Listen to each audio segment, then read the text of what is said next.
Hello class ఇవాళ మనం 1.3లో థర్డ్ క్వశ్చన్ చూస్తున్నాం. థర్డ్ క్వశ్చన్ ఏంటి? Write the following rational numbers in decimal form using theorem 1.4. Okay. కిందిచ్చిన రేషనల్ నెంబర్స్ని డెసిమల్ ఫామ్లో రాయాలంట. అది కూడా ఏం వాడి రాయాలి? థియరమ్ 1.4. థియరమ్ 1.4 నేను ఇక్కడ రాశాను. ఆ థియరమ్ ఏం చెప్తుంది మనకు? Let x is equals to p by q be a rational number, then the prime factorization of q is in the form of 2 power m into 5 power n. Then x has terminating decimal expansion. ఈ మాత్రం definition మనం text బుక్లో చదువుకోలేమా అంటారా? ఆగండి, explain చేస్తాను చూడండి. మనకిచ్చిన P by queue rational నెంబర్లో ఈ క్యూ ప్లేస్లో ఉన్న నెంబర్ని మనం ఒకవేళ ప్రైమ్ ఫ్యాక్టరైజ్ చేస్తే ఈ 2 power m into 5 power n ఫామ్లో ఉండాలి. m అండ్ n అనేవి non negative integers. Non negative integers అంటే ఏంటివి? 0, 1, 2, 3, 4 సో ఆన్. ఓకేనా? ఇవి నాన్ నెగటివ్ ఇంటీజర్స్. అప్పుడే ఎక్స్‌కి టర్మినేటింగ్ డెసిమల్ ఎక్స్పాన్షన్ ఉంటుంది. ఓకేనా? మనం ఫస్ట్ క్వెషన్ సాల్వ్ చేద్దామా? ఫస్ట్ క్వెషన్ ఏంటి? 13/25 is equals to p by q. Q ప్లేస్‌లో ఏముంది? 25. సో మనం క్యూని ప్రైమ్ ఫ్యాక్టరైజ్ చేయాలి కదా! 25ని ప్రైమ్ ఫ్యాక్టరైజ్ చేస్తున్నాను. 5 5 25 అండ్ 5 1 అంటే 25 ఈజ్ ఈక్వల్స్ టు 5 ఇంటూ 5. అంతే కదా ప్రైమ్ ఫ్యాక్టరైజేషన్. ఇప్పుడు చూడండి 13/25ని నేనేం రాస్తాను? 13 ఈ 25 బదులు నేనేం రాస్తాను? 5 ఇంటూ 5. ఓకేనా? ఎందుకక్క ఈస్ట్‌కి ఒకటి, వెస్ట్‌కి ఒకటి రాసావు అనుకోవద్దు. నేను చెప్తాను ఎందుకో. ఇప్పుడు చూడండి క్యూ యొక్క డినామినేటర్‌ని చూడండి. 5 పవర్ n అయితే నాకుంది. కానీ 2 పవర్ m ఉందా? లేదు. కానీ ఇవి 2 ఉంటేనే మనకి టర్మినేటింగ్ డెసిమల్ వస్తది కదా! సో, నేను ఇంటూ 2, ఇంటూ 2, ఇంటూ 2, ఇంటూ 2 చేశాను. ఎందుకక్క 2 టైమ్స్ 2ని మల్టిప్లై చేశావు అని డౌట్ వచ్చిందా? ఎందుకు ఒక్కసారి చేయలేదు? లేదా ఎందుకు 3 టైమ్స్ చేయలేదు అనే డౌట్ వచ్చిందా? ఎందుకో నేను చెప్తాను చూడండి. ఇక్కడ మీరు చూడండి 2 5s ఉన్నాయి. సో, నాకిప్పుడు ఈ 5 ఇంటూ 2 ఏమిస్తది? 10. అలాగే ఈ 5 ఇంటూ 2 ఏమిస్తది? 10. ఓకేనా? సో, ఈజీగా టర్మినేటింగ్ డెసిమల్ వచ్చేస్తది కదా నాకు. ఇంకో 2 రాసేసి, మళ్ళీ ఇంకో 5 మల్టిప్లై చేసి, ఎందుకో కాంప్లికేషన్స్. ఎన్ని 5s ఉంటే అన్ని 2s మల్టిప్లై చేస్తే కరెక్ట్ ఆన్సర్ వస్తది. ఎందుకంటే 10 వస్తది కాబట్టి. ఓకేనా? ఇప్పుడు చూడండి ఈజ్ ఈక్వల్స్ టు 13 2 జా ఎంత? 26. 26 ఇంటూ 2 ఎంత? 52. 52/10 ఇంటూ 10 అంతే కదా! 52/100. ఇప్పుడు 2 జీరోస్‌ని కట్ చేస్తే పాయింట్ ఎక్కడ పెట్టుకుంటాం న్యూమరేటర్‌లో? 2 డిజిట్స్ ముందు. సో, 52కి ముందు. అంటే దాని అర్థం ఏంది? 0.52. ఓకేనా? సో, 13/25కి ఆన్సర్ ఏంటి? ఆన్సర్ అంటే ఏంటి? Decimal form. డెసిమల్ ఫార్మ్ ఏంటి? 0.52. ఓకేనా? ఇది మన సొల్యూషన్. ఇప్పుడు మనం నెక్స్ట్ క్వెషన్ చూద్దాం. సెకండ్ వన్ ఏంటి? 15/16 that equals to p by q. Q ప్లేస్‌లో ఏముంది? 16. 16ని ప్రైమ్ ఫ్యాక్టరైజ్ చేయాలి కదా మనం ఇప్పుడు. 2 8 జా 16. అలాగే 2 4 జా 8. అలాగే 2 2 జా 4. 2 1 జా 2. అంటే ఏంటి? 16 ఈజ్ ఈక్వల్స్ టు ఎన్ని 2s ఉన్నాయి? 1 2 3 4. సో, 2 పవర్ 4 అంతే కదా! ఇప్పుడు చూడండి 15/16 ఈజ్ ఈక్వల్స్ టు 15 ఈ 16 ప్లేస్‌లో నేను 2 పవర్ 4 రాయొచ్చు కదా! అంతే. ఇప్పుడు గమనించండి. మనకి టర్మినేటింగ్ డెసిమల్ రావాలంటే 2 పవర్ mతో పాటు ఇంకేముండాలి? 5 పవర్ n కూడా ఉండాలి. ఓకేనా? ఇప్పుడు నేనేం మల్టిప్లై చేస్తున్నాను అంటే 5 పవర్ 4. ఓన్లీ డినామినేటర్‌లోనే మల్టిప్లై చేస్తామా? లేదు. న్యూమరేటర్‌లో కూడా మల్టిప్లై చేస్తాం. ఇప్పుడు నెక్స్ట్ స్టెప్ చూడండి. 15 ఇంటూ 5 ఇంటూ 5 ఇంటూ 5 ఇంటూ 5 అంతే కదా! 5 పవర్ 4 అంటే 5 4s బై ఇప్పుడు చూడండి 2 into 5 into 2 into 5 into 2 into 5 into 2 into 5 అంతే కదా! ఇప్పుడు ఇక్కడ నేనేం చేయలేదు. 2ని 5ని ఒక పెయిర్ లాగా రాసాను. చూడండి ఇది నాకు 10 ఇస్తది. ఇది నాకు 10 ఇస్తది. ఇది నాకు 10 ఇస్తది. ఇది నాకు 10 ఇస్తది. ఎందుకక్క ఇలా రాయడం అంటే జస్ట్ మనకు కాలిక్యులేషన్ సింపుల్ అవుతది అని. ఓకేనా? పెద్ద రూల్స్ ఏం లేవు ఇలాగే రాయాలని. ఓకే. మిగతా స్టెప్స్ నేనిక్కడ పైన రాస్తున్నాను చూడండి. కింద ప్లేస్ లేదని. ఇక్కడ మీరు చూస్తున్నారు కదా! ఇదంతా మనకెంత ఇస్తది అంటే 9375 వస్తది. ఓకేనా? బై డినామినేటర్ ఎంత అవుతది? 10 tens or 100, 100 tens or 1000, 1000 tens or 10,000. ఓకేనా? ఇది మన డినామినేటర్. ఇప్పుడు చూడండి ఎన్ని జీరోస్ ఉన్నాయి? 1, 2, 3, 4 అంటే 4 డిజిట్స్ తర్వాత పాయింట్ పెట్టుకోవాలి. 1, 2, 3, 4 ఇక్కడ పాయింట్ వస్తది. అంతే గదా! అంటే 15/16 ఈజ్ ఈక్వల్స్ టు 0.9375 ఓకేనా? 15/16కి డెసిమల్ ఫార్మ్ ఏంటి? 0.9375 ఇది మన సొల్యూషన్. ఇప్పుడు మనం థర్డ్ వన్ చూద్దాం. థర్డ్ క్వెషన్ ఏంటి? 23/2³ ఇంటూ 5 స్క్వేర్ ఓకేనా? Is equals to p/q. q ప్లేస్‌ని చూడండి 2³ ఇంటూ 5 స్క్వేర్. గమనించండి ఇది ఆల్రెడీ 2m ఇంటూ 5n ఫార్మాట్‌లో ఉంది కదా! సో, నేనేం చేస్తాను అంటే 23/2³ ఇంటూ 5 స్క్వేర్. కానీ ఇక్కడ చూడండి 2 ఏమో క్యూబ్ ఉంది. 5 ఏమో స్క్వేర్ ఉంది. ఒకటి అన్‌బాలెన్సింగ్‌గా ఉంది కదా! దాన్ని బ్యాలెన్స్ చేయడానికి ఈ డాట్ అంటే ఏంటో అనుకోవద్దు. అది ఇంటూ. దాన్ని బ్యాలెన్స్ చేయడానికి నేనేం చేస్తానంటే 5ని మల్టిప్లై చేస్తాను. ఓన్లీ డినామినేటర్‌లోనే మల్టిప్లై చేయొద్దు కదా! న్యూమరేటర్‌లో కూడా మల్టిప్లై చేయాలి. ఎందుకు న్యూమరేటర్‌లో మల్టిప్లై చేయాలంటే బ్యాలెన్స్ చేయడానికి. ఓకేనా? ఇప్పుడు చూడండి 23 × 5 ఏమవుతది? 115 బై ఇక్కడ చూడండి 2 × 5 × 2 × 5 × 2 × 5 అంతేనా? 3 2స్ ఉన్నాయి. అలాగే 3 5స్ ఉన్నాయి. అంతే కదా! నాకిప్పుడు ఇదేమిస్తది 10 అలాగే ఇదేమిస్తది 10 అలాగే ఇదేమిస్తది 10 అంతేనా?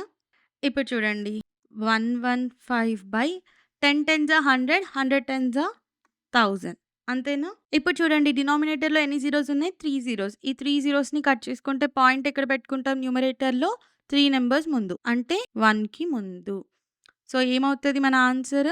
23/2³ into 5 square is equals to 0.115 ఇది డెసిమల్ ఫార్మ్ అన్నమాట. ఓకేనా? ఇది ఈ క్వెషన్ యొక్క సొల్యూషన్. ఓకేనా? ఇప్పుడు మనం ఫోర్త్ క్వెషన్ చూద్దాం. ఫోర్త్ క్వెషన్ ఏంటి? 7218/3 స్క్వేర్ ఇంటూ 5 స్క్వేర్. ఈ డాట్ ఏంటి అనుకోవద్దు. ఈ డాట్ రిప్రజెంట్స్ ఇంటూ అన్నమాట. మల్టిప్లికేషన్. ఓకేనా? ఇప్పుడు మనం ఏం చేస్తాం? This is equals to p/q. q ప్లేస్‌లో ఏముంది? 3 స్క్వేర్ ఇంటూ 5 స్క్వేర్. అంతేనా? మనకేముండాలి? 2m ఇంటూ 5n ఉండాలి. 5n ఉంది కానీ 2m లేదు. దానికి తోడు 3 స్క్వేర్ ఉంది. సో, ఈ థియరమ్ అప్లికబులా? కాదనిపిస్తుంది కదా! అసలు ట్విస్ట్ ఇక్కడే ఉంది. ట్విస్ట్ ఏంటంటే థియరమ్ స్టార్టింగ్ స్టేట్మెంట్ చూడండి. Let p/q be a rational number అంటున్నాడు. ఓకే. రేషనల్ నంబర్ ప్రాపర్టీస్ మీకు గుర్తున్నాయా? q should not be equals to 0. ఇక్కడ q అనేది నాట్ ఈక్వల్స్ టు 0. ఇంకొక ప్రాపర్టీ కూడా ఉంది. ఏంటి? HCF of p and q is equals to 1. దీన్నే ఇంకో విధంగా చెప్పాలి అంటే ఈ 7218కి 3 స్క్వేర్ ఇంటూ 5 స్క్వేర్‌కి కామన్ ఫ్యాక్టర్ 1 మాత్రమే ఉండాలి. అప్పుడే ఈ థియరమ్ అప్లికబుల్ అవుతది. ఓకేనా? ఇప్పుడు ఫస్ట్ దీన్ని ఎక్స్‌పాండ్ చేస్తాను చూడండి. 7218/3 స్క్వేర్ ఏమవుతది? 9 ఇంటూ 5 స్క్వేర్ ఏమవుతది? 25 ఈజ్ ఈక్వల్స్ టు 7218/9 ఇంటూ 25 ఎంత? 225 అంతేనా? ఇప్పుడు చూడండి. ఇప్పుడు మనకేంటి? HCF of p and q అనేది 1 ఉండాలి. అంటే హెచ్‌సిఎఫ్ ఆఫ్ 7218 ఇంకా 225కి 1 ఉండాలి. కానీ ఈ 2 నంబర్స్ యొక్క హెచ్‌సిఎఫ్ 1 కాదు. ఈ 2 నంబర్స్ యొక్క హెచ్‌సిఎఫ్ 9 అంటే 9 కామన్ ఫ్యాక్టర్‌గా ఉంది. అందుకే డైరెక్ట్‌గా మనం ఈ క్వెషన్‌ని p/qకి చేసుకుంటే ఈ థియరమ్ అప్లికబుల్ అవ్వదన్నమాట. ఓకే. అయితే ఇలాంటి క్వెషన్స్‌కి ఎలా సాల్వ్ చేయాలి అక్క అంటే ఫస్ట్ దీన్ని లోయెస్ట్ ఫ్రాక్షన్‌కి తీసుకురావాలి. లోయెస్ట్ ఫ్రాక్షన్ ఏంటక్కా? అనొద్దు. లోయెస్ట్ ఫ్రాక్షన్ అంటే ఏం లేదు. కామన్ ఫ్యాక్టర్‌తోని డివైడ్ చేయాలి. ఓకేనా? అప్పుడేమవుతది? ఈ రెండిటి కామన్ ఫ్యాక్టర్ 9 అని చెప్పాను కదా! 9 9 802 కట్ అవుతది.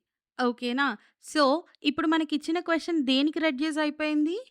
802/25కి రెడ్యూస్ అయిపోయింది. ఇప్పుడు కావాలంటే చూడండి 802కి 25కి హైయెస్ట్ కామన్ ఫ్యాక్టర్ ఏంటి? 1. ఓకేనా? హెచ్‌సీఎఫ్ ఆఫ్ 802 ఇంకా 25 ఎంత? 1.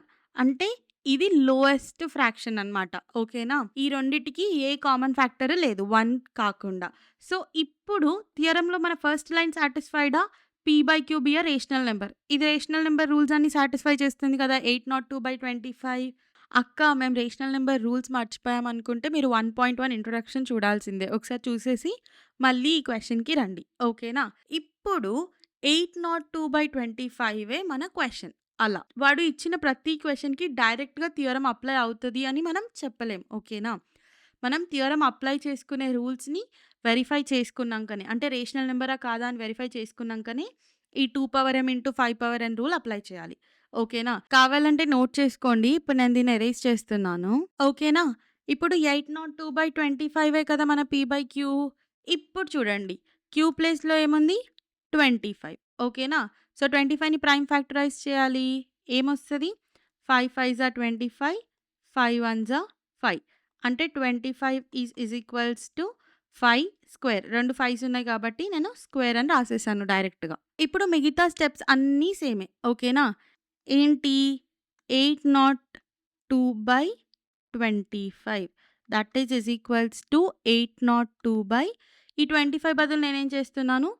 5 స్క్వేర్. ఇప్పుడు చూడండి డినామినేటర్‌లో 5 పవర్ n ఉంది. కానీ 2 పవర్ m కూడా కావాలి కదా! అందుకు నేను ఇంటూ 2 స్క్వేర్, ఇంటూ 2 స్క్వేర్ చేస్తున్నాను. ఓకేనా? ఎందుకు 2 స్క్వేరే అంటే ఎన్ని 5స్ ఉంటాయో అన్ని 2స్ మల్టిప్లై చేయాలి అని. ఓకేనా? 2 స్క్వేర్‌ని డినామినేటర్‌లో మల్టిప్లై చేశాము. అలాగే న్యూమరేటర్‌లో మల్టిప్లై చేశాము. ప్లేస్ లేదని పైన రాస్తున్నాను చూడండి. 802 ఇంటూ 4 బై ఇక 2 స్క్వేర్ కదా! 4 చేసేసాను.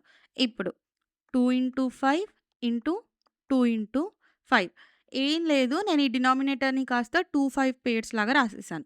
ఓకేనా? ఇప్పుడు 802 ఇంటూ 4 ఏమవుతది?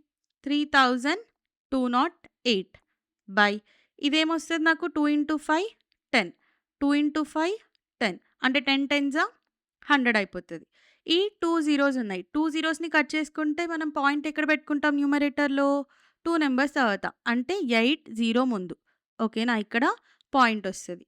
ఇప్పుడు 7218/3 స్క్వేర్ ఇంటూ 5 స్క్వేర్‌కి డెసిమల్ ఫార్మ్ ఏంటి? 32.08. ఓకేనా? ఇది మన సొల్యూషన్. అర్థమైందా? ఈ క్వెషన్ కొంచెం ట్రిక్కీ క్వెషనే. ఇచ్చిన నంబర్ రేషనల్ నంబరా కాదా అని ఖచ్చితంగా చెక్ చేసుకోవాలి. అప్పుడే ఈ థియరమ్ అప్లికబుల్ అవుతది. ఓకేనా? లేదు అనంటే మనం ఆన్సర్‌ని సాల్వ్ చేయడం కష్టమవుతది. ఓకేనా? ఈ క్వెషన్‌లో ఏదైనా డౌట్ ఉంటే ఖచ్చితంగా కామెంట్ చేయండి. నేను పక్కాగా రిప్లై ఇస్తాను. ఓకేనా? ఇప్పుడు మనం ఫిఫ్త్ క్వెషన్ చూద్దాం. ఫిఫ్త్ క్వెషన్ ఏంటి? 143/110. ఓకేనా? ఈ క్వెషన్ చూడండి. ఈ క్వెషన్‌ని కూడా డైరెక్ట్‌గా ఈక్వల్స్ టు P/Q ఫార్మ్ అనుకుందామా? అనుకోవచ్చా? ఒక్క సెకండ్ ఆలోచించండి. లేదు. ఎందుకంటే మీరు గమనిస్తే హెచ్‌సీఎఫ్ ఆఫ్ 143 అండ్ 110 ఎంత? 11. 1 కాదు. ఓకేనా? సో, ఫస్ట్ 11 టేబుల్‌తోని దీన్ని కట్ చేసుకుందాం. సో దట్ మనకి ప్రాపర్ P/Q వస్తది. ఇలా డైరెక్ట్‌గా P/Qకి ఈక్వల్ టు చేసుకొని ఈ థియరమ్ అప్లై చేయడం అనేది తప్పు. ఓకేనా? ఓకే. ఇప్పుడు 11 టేబుల్‌లో కట్ చేసుకుందామా? 11 13 అలాగే 11 10. సో, ఇప్పుడు మనకేమొచ్చింది? 13/10. ఇది లోయెస్ట్ ఫ్రాక్షన్. దీనికి ఇప్పుడు మనం థియరమ్ అప్లై చేయాలి. ఓకేనా? ఇప్పుడు చూడండి 13/10 ఈజ్ ఈక్వల్స్ టు P/Q. ఎందుకు నేను దీన్ని P/Qకి ఈక్వల్ చేసుకున్నాను? ఎందుకంటే హెచ్‌సీఎఫ్ ఆఫ్ 13 ఇంకా 10 ఈజ్ ఈక్వల్స్ టు 1. ఓకేనా? ఇప్పుడు Q ప్లేస్‌లో ఏముంది? 10. ఓకేనా? అంటే చూడండి 13 ఈ 10ని నేను 2 ఇంటూ 5 అని రాసేయొచ్చు కదా! Already 2 power m into 5 power n ఫార్మాట్‌లో ఉంది. సో, డైరెక్ట్‌గా మనకి టర్మినేటింగ్ డెసిమల్ ఒస్తది. ఏంటి?